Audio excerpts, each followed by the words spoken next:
सकता है, आदमी के कक्ष में ये घुस कर सकता है, एक टीवी का असर विस्फोट कर सकता है, विस्फोट कर सकता है। आइए मैं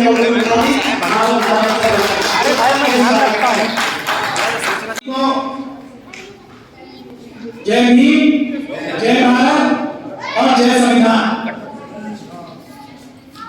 आज सावित्रीबाई फुले साहिबा का जन्म दिवस भी है और हमारे गौतम साहब अध्यक्ष जी का भी जन्मदिन है, तो दोनों की ही मैं आपको बहुत बहुत मुबारकबाद देता हूँ।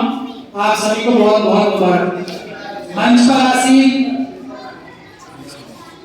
डॉक्टर रितु सिंह, अन्य पदाधिकारीगण और बहुत ही सम्मानित यहाँ पर मौजूद सभी समता सैनिक दल के साथियों, बहनों, बच्चियों और हमारे प्रेस के साथियों, बहुत बहुत धन्यवाद आप सब लोगों का आज यहाँ आने के लिए।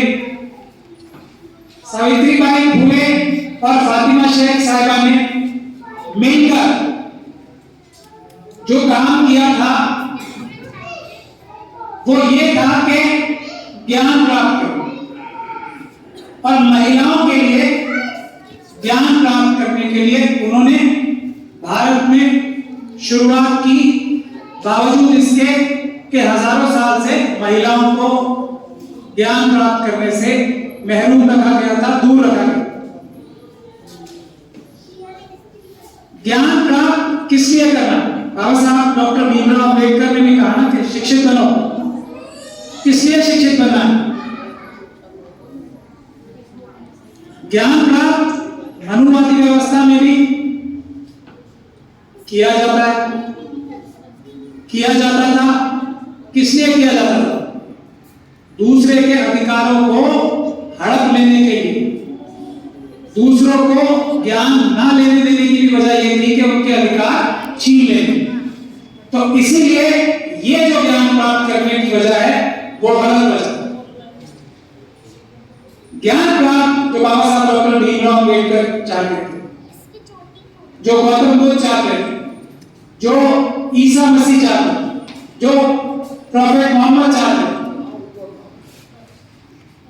जो गुरु नानक देव चाहते, वो ज्ञान प्राप्त करने की वजह थी इंसाफ और बराबरी के लिए संघर्ष करने के लिए, सभी को न्याय दिलाने के लिए, अपने आप को भी और दूसरे मजलूमों को भी न्याय दिलाने के लिए शिक्षा प्राप्त करने की महिलाओं को सबसे ज्यादा जरूरत है। ये सावित्रीबाई फुले और फातिमा शेख ने जो जलाई थी, जिसकी वजह से आज हमारे देश की, जो डॉक्टर रितु ने भी कहा, राष्ट्रपति महोदया भी जो है वो महिला। मनुवादियों को भी मजबूरी में महिलाओं को आज राष्ट्रपति तक बनाना पड़ रहा है। ये है शिक्षा की असली वजह, और शिक्षा हमें क्यों प्राप्त करनी चाहिए। शिक्षा प्राप्त करके अगर उसका प्रयोग ना किया जाए, अगर उसका इस्तेमाल ना किया जाए, तो वो शिक्षा बेकार, कोई फायदा नहीं है उसका। अगर जुल्म करने के लिए इस्तेमाल किया जाए तो वो शिक्षा जहर। लेकिन वो शिक्षा अगर बराबरी के लिए, सबको न्याय दिलाने के लिए इस्तेमाल की जाए तो उससे अच्छी चीज कोई नहीं है, और यही शिक्षा का असली मकसद है।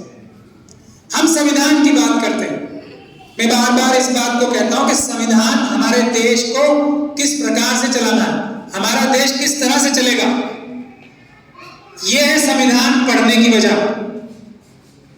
अगर आप समझोगे नहीं कि देश हमारा किस निजाम, कौन सा तरीका बाबा साहब डॉक्टर भीमराव अम्बेडकर और उनके मुट्ठीभर साथियों ने देश को चलाने के लिए दिया है, तो आप उसका फायदा कैसे उठाओगे। तो शिक्षा होनी चाहिए, अपना एनवायरमेंट, अपना जो हालात है, अपना जो माहौल है, उसको समझने के लिए, और क्या अधिकार हमारे महापुरुष हमें दे गए हैं उसका इस्तेमाल करने के लिए, अपनी खुशहाली के लिए, अपनी बेहतरी के लिए उसको इस्तेमाल करने का नाम शिक्षा है।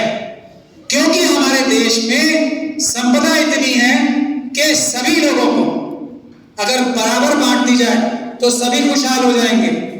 लेकिन हो क्या रहा है, कुछ मुट्ठीभर मनुवादियों ने सारे संपदा जो है देश की वो अपने कब्जे में कर रखी है। यही मनुवादी व्यवस्था में, यही मनुवाद में और अम्बेडकरवाद में फर्क है और यही लड़ाई। अम्बेडकरवाद, संविधानवाद क्या चाहता है कि देश की जो सारी ताकत है वो सब में बराबर की बटे, सब लोग खुशहाल हो।